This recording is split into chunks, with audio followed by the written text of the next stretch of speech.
Language has been given to man so that he may make surrealist use of it.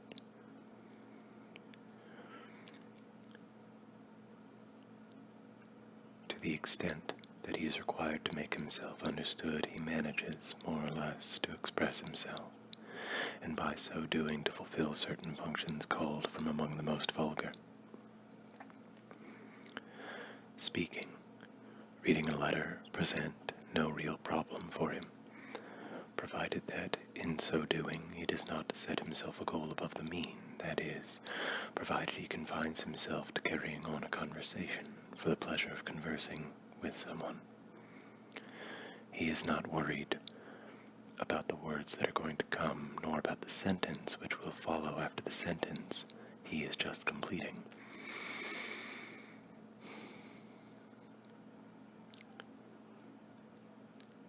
To a very simple question, he will be capable of making a lightning-like reply. In the absence of minor tics acquired through contact with others, he can, without any ado, offer an opinion on a limited number of subjects.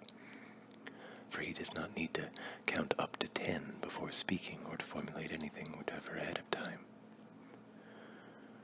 Who has been able to convince him that this faculty of the first draft will only do him a disservice when he makes up his mind to establish more delicate relationships? There is no subject about which he should refuse to talk, to write about prolifically.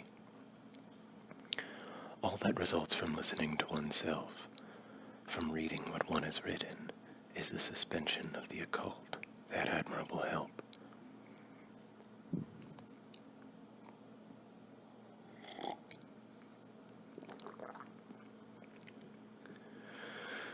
I am in no hurry to understand myself.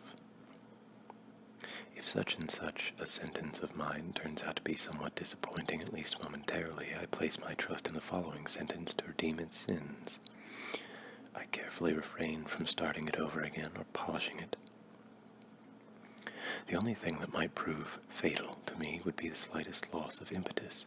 Words, groups of words which follow one another, manifest among themselves the greatest solidarity. It is not up to me to favor one group over the other. It is up to a miraculous equivalent to intervene, and intervene it does. Not only does this unrestricted language, which I am trying to render forever valid, which seems to me to adapt itself to all of life's circumstances, not only does this language not deprive me of any of my means, on the contrary, it lends me an extraordinary lucidity, and it does so in an area where I least expected it. I shall even go so far as to maintain that it instructs me, and indeed, I have had occasion to use surreally words whose meanings I have forgotten. I was subsequently able to verify that the way in which I had used them corresponded perfectly with their definition. This would leave one to believe that we do not learn, that all we ever do is relearn. There are felicitous turns of speech that I have thus familiarized myself with. And I am not talking about the poetic consciousness of objects which I have been able to acquire only after a spiritual contact with them replaced 1,000 times over. The forms of surrealist language adapt themselves best to dialogue. Here, two thoughts confront each other. While one is being delivered, the other busy with it. But how busy is it with it? To assume that it incorporates it within itself would be tantamount to admitting that there is a time during which it is possible for it to live completely off that other thought, which is highly unlikely. And in fact, the attention it pays is completely exterior. It has only time enough to approve or reject, generally reject, with all the consideration of which man is capable. This mode of language, moreover, does not allow the heart of the matter to be plumbed. My attention, prey to an entreaty which it cannot, in all decency, reject, treats the opposing thought as an enemy. In ordinary conversation, it takes it up, almost always on the words, the figures of speech. It employs, it puts me in a position to turn it to good advantage in my reply by distorting them. This is true to such a degree that in certain pathological states of mind, where the sensorial disorders occupy the patient's complete attention, he limits himself, while continuing to answer the questions, to seizing the last word spoken in his presence, or the last portion of the surrealist sentence, some trace of which he finds in his mind. For instance, to the question, "How old are you?" the answer from someone suffering from echolalia would be, "You." For someone with cancer syndrome, the answer to the question, "What is your name?" would be 45 houses. There is no conversation in which some trace of this disorder does not occur. The effort to be social which dictates it, and the considerable practice we have at it, are the only things which enable us to conceal it temporarily. It is only the great weakness of the book that it is in constant conflict with its best, by which I mean the most demanding readers. In the very short dialogue that I concocted above between the doctor and the madman, it was, in fact, the madman who got the better of the exchange, because, through his replies, he obtrudes upon the attention of the doctor examining him, and because he is not the person asking the questions. Does this mean that his thought at this point is stronger? Perhaps. He is free not to care any longer about his age or name.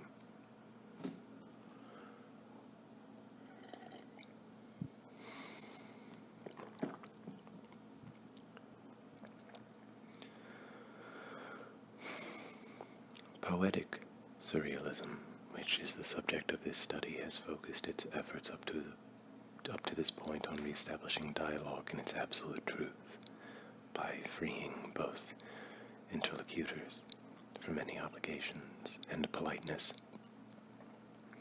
Each of them simply pursues his soliloquy without trying to derive any special dialectical pleasure from it, and without trying to impose anything whatsoever upon his neighbor.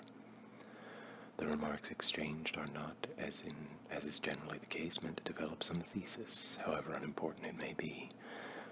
They are as disaffected as possible. As for the reply that they elicit, it is in principle totally indifferent to the personal pride of the person speaking. The words, the images, are only so many springboards for the mind of the listener.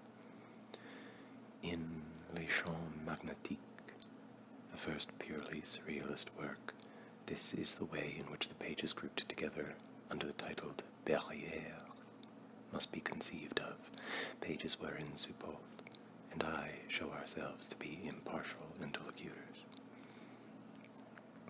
Surrealism does not allow those who devote themselves to it to forsake it whenever they like. There is every reason to believe that it acts on the mind very much as drugs do. Like drugs, it creates a certain state of need and can push men to frightful revolts. It also is, if you like, an artificial paradise, and the taste one has for it derives from Baudelaire's criticisms for the same reason as the others. Thus, the analysis of the mysterious effects and special pleasures it can produce in many ways respects surrealism, occurs as a new vice, which does not necessarily seem to be restricted to the happy few. Like hashish, it has the ability to satisfy all manner of tastes. Such an analysis has to be included in the present study. It is true of surrealist images, as it is of opium images, that man does not evoke them. Rather, they come to him spontaneously, despotically. He cannot chase them away, for the will is powerless now, and no longer controls the faculties. It remains to be seen whether images have ever been evoked. If one accepts, as I do, Reverdy's definition, it does not seem possible to bring together voluntarily what he calls two distant realities. The juxtaposition is made or not made, and that is the long and the short of it.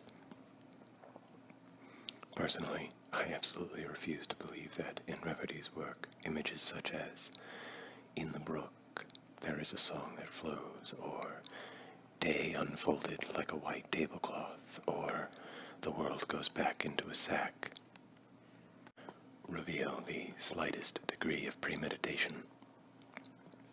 In my opinion, it is erroneous to claim that the mind has grasped the relationship of two realities in the presence of each other.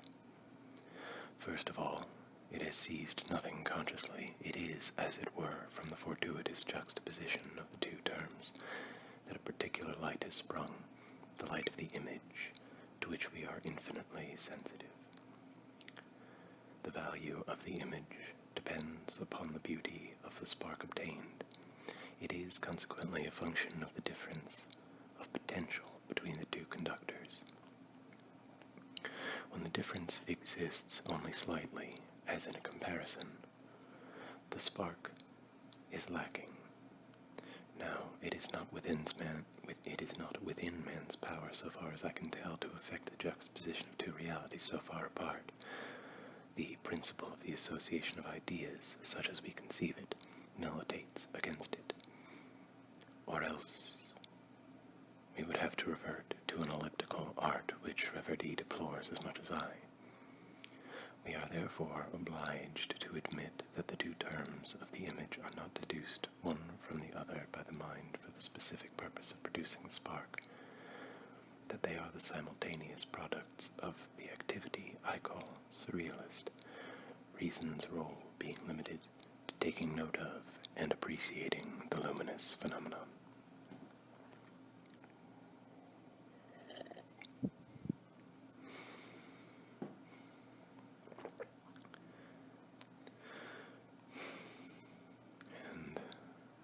Just as the length of the spark increases to the extent that it occurs in rarefied gases, the surrealist atmosphere created by automatic writing, which I have wanted to put within the reach of everyone, is especially conducive to the production of the most beautiful images. One can even go so far as to say that in this dizzying race the images appear like the only guideposts of the mind. By slow degrees, the mind becomes convinced of the supreme reality of these images. At first limiting itself to submitting to them, it soon realizes that they flatter its reason and increase its knowledge accordingly.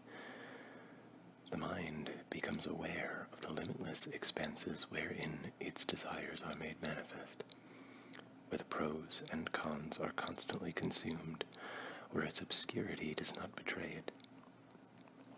It goes forward, borne by these images which encapture it, which scarcely leave it any time to blow upon the fire in its fingers.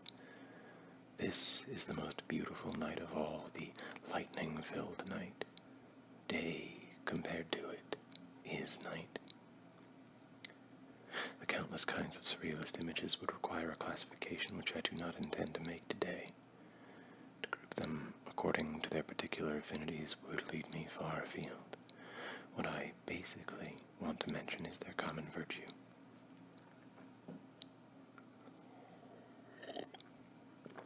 For me, their greatest virtue, I must confess, is the one that is arbitrary to the highest degree, the one that takes the longest time to translate into practical language, either because it contains an immense amount of seeming contradiction, or because one of its terms is strangely concealed, or because, presenting itself as something sensational, it seems to end weakly, or because it derives from itself a ridiculous formal justification, or because it is of a hallucinatory kind, or because it very naturally gives to the abstract the mask of the concrete, or the opposite, or because it implies the negation of some elementary physical property, or because it provokes laughter. Here, in order, are a few examples of it. The ruby of Champagne. Beautiful as the law of arrested development of the breast in adults whose propensity to growth is not in proportion to the quantity of molecules that their organism assimilates.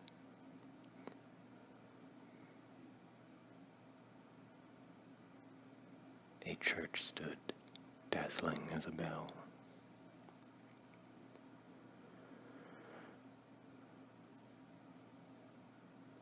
Rose c'est la vie sleep, there is a dwarf issued from a well who comes to eat her bread at night.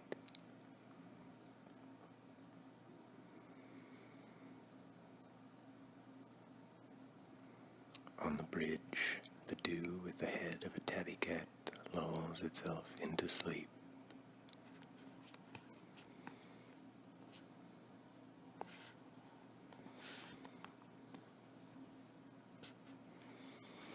A little to the left, in my firmament, foretold I see, but it's doubtless but a mist of blood and murder, the gleaming glass of liberty's disturbances. In the forest aflame.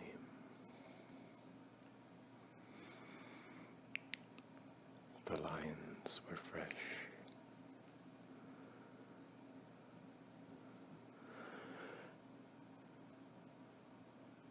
The color of a woman's stockings is not necessarily in the likeness of her eyes, which led a philosopher, who it is pointless to mention, to say, cephalopods have more reasons to hate progress than do quadrupeds.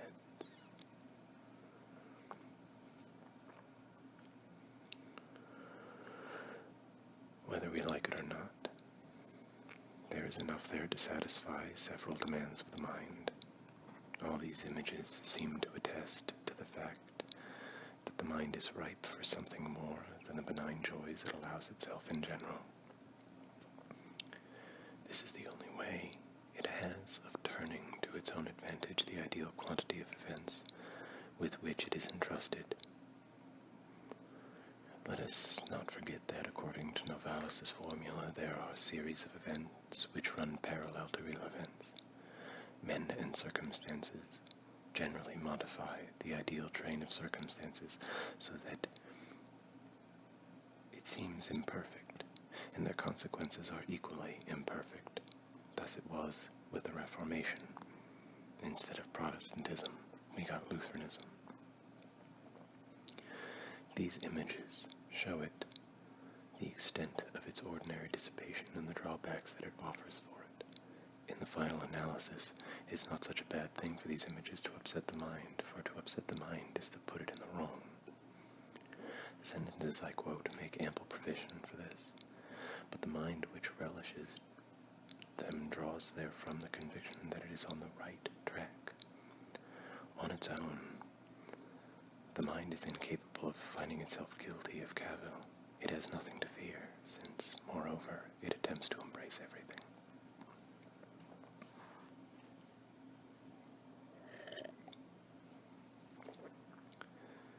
The mind, which plunges into surrealism, relives with glowing excitement the best part of its childhood. For such a mind, it is similar to the certainty with which a person who is drowning reviews once more in the space of less than a second all the insurmountable moments of his life. Some may say to me that the parallel is not very encouraging, but I have no intention of encouraging those who tell me that. From childhood memories and from a few others there emanates a sentiment of being unintegrated and then later of having gone astray, from which I hold to be the most fertile that exists. It is perhaps childhood that comes closest to one's real life, childhood beyond which man has at his disposal, aside from his laissez-passer, only a few complimentary tickets. A childhood where everything nevertheless conspires to bring about the effective, risk-free possession of oneself. Thanks to surrealism, it seems that opportunity knocks a second time. It is as though we were still running toward our salvation or our perdition. In the shadow we see again a precious terror. Thank God it's still only purgatory. With a shudder we cross what the occultists call the dangerous territory. In my wake I raise up monsters that are lying in wait.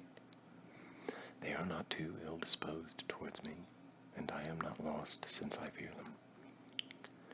Here are the elephants with the heads of women and the flying fish, which used to make Sopol and me tremble in our boots to meet. Here is the soluble fish, which still frightens me slightly. And am I not the soluble fish?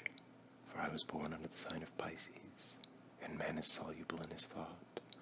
The flora and fauna of Surrealism are inadmissible. I do not believe in the establishment of a conventional Surrealist pattern any time in the near future.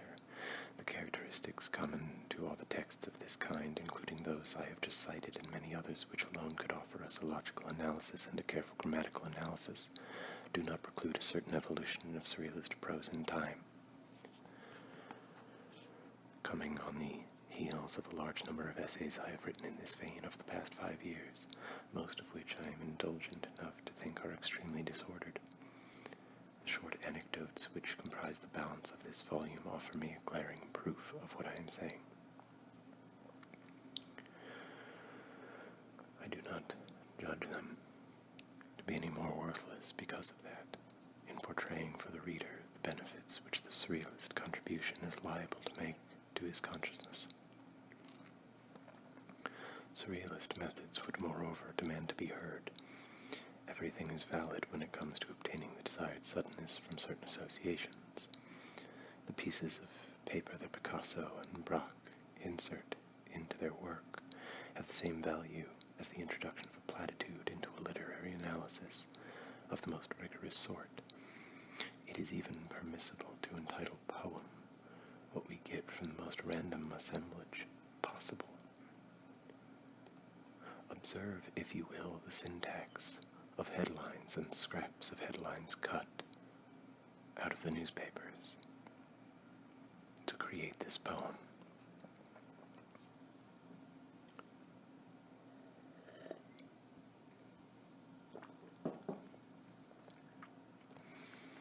A burst of laughter of sapphire in the island of Ceylon. The most beautiful straws have a faded color.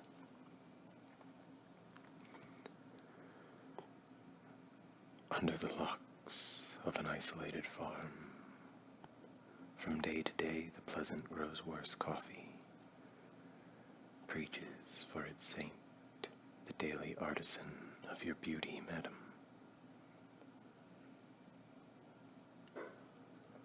A pair of silk stockings is not a leap into space, a stag love above all.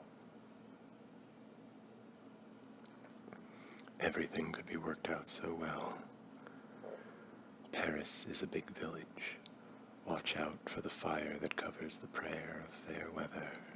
Know that the ultraviolet rays have finished their task. Short and sweet, the first white paper of chance. Red will be the wandering singer. Where is he? In memory, in his house, at the suitor's ball. I do, as I dance, what people did, what they're going to do. And we could offer many, many more examples. The theater, philosophy, science, criticism would all succeed in finding their bearings there. I hasten to add that future Surrealist techniques do not interest me.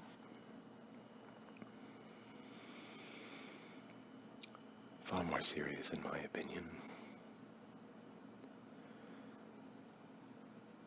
However difficult it may be for me to accept the principle of any kind of responsibility, I would like to know how the first punishable offenses, the Surrealist character of which will all be clearly apparent, will be judged. Will the accused be acquitted, or will he merely be given the benefit of the doubt because of the extenuating circumstances? It's a shame that the violation of the laws governing the press is today scarcely repressed, for if it were not, we would soon see a trial of this sort. The accused has published a book which is an outrage to public decency. Several of his most respected and honorable fellow citizens have lodged a complaint against him, and he is also charged with slander and libel. There are also all sorts of other charges against him, such as insulting and defaming the army, inciting to murder, rape, etc. The accused, moreover, wastes no time in agreeing with the accusers and stigmatizing most of the ideas expressed. His only defense is that he does not consider himself to be the author of his book, said book being no more and no less than a surrealist concoction, which precludes any question of merit or lack of merit on the part of the person who signs it. Further, that all he has done is copy a document without offering any opinion thereon, and that he is at least as foreign to the accursed text as the presiding judge himself. What is true for the publication of a book will also hold true for a whole host of other acts, as soon as surrealist methods begin to enjoy widespread favor. When that happens, a new morality must be substituted for the prevailing morality, the source of all our trials and tribulations. I have intimated it often enough. Are the implications of surrealism to action? To be sure, I still do not believe in the prophetic nature of the surrealist word. It is the oracle, the things I say. So says Rimbaud. Yes, as much as I like, but what of the oracle itself? Still, we must absolutely get to the bottom of this today. June 8th, 1924, about 1 o'clock, the voice whispered to me, Bethune, Bethune. What did it mean? I had never been to Bethune, and have only the vaguest notion as to where it is located on the map of France. Bethune evokes nothing for me, not even a scene from the Three Musketeers. I should have left for Bethune, where perhaps there is something awaiting me. That would have been too simple, really. Someone told me that they had read a book by Chesterton about a detective who, in order to find someone he is looking for in a certain city, simply scoured from roof to cellar the houses which, from the outside, seemed somehow abnormal to him, wear it only in some slight detail, and this system is as good as any other.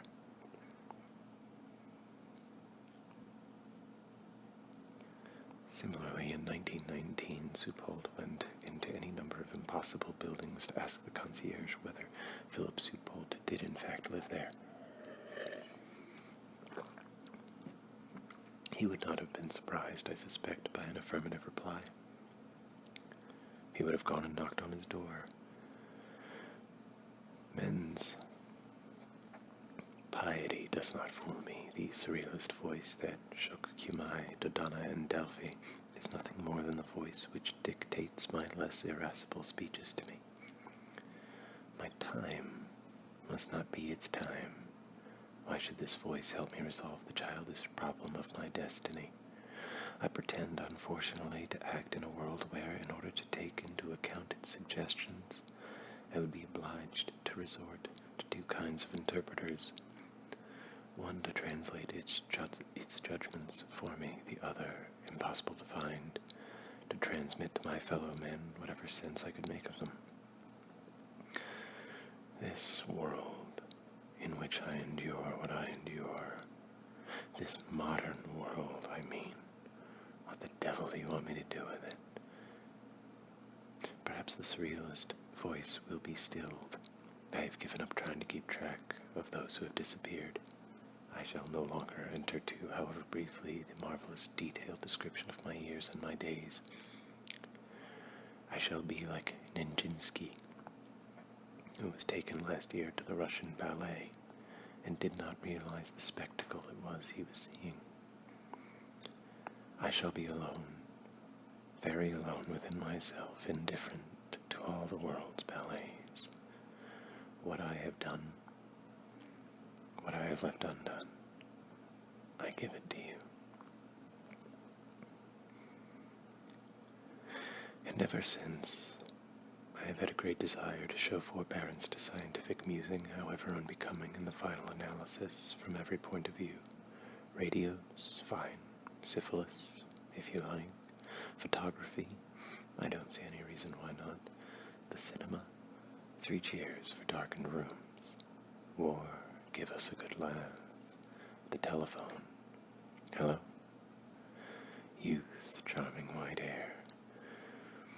Try to make me say thank you, thank you, thank you. If the common man has a high opinion of things which, properly speaking, belong to the realm of the laboratory, it is because such research has resulted in the manufacture of a machine or the discovery of some serum which the man in the street views as affecting him directly. He is quite sure that they have been trying to improve his lot in life. I am not quite sure to what extent scholars are motivated by humanitarian aims, but it does not seem to me that this factor constitutes a very marked degree of goodness. I am, of course, referring to true scholars, and not to the vulgarizers and popularizers of all sorts who take out patents. It is this realm, as in any other, I believe in the pure surrealist joy of the man who, forewarned that all others before him have failed, refuses to admit defeat, sets off from whatever point he chooses, along any other path save a reasonable one, and arrives wherever he can. Such and such an image, by which he deems it opportune to indicate his progress, and which may result, perhaps, in his receiving public acclaim, is to me, I must confess, a matter of complete indifference, nor is the material with which he must perforce encumber himself, his glass tubes or my metallic feathers,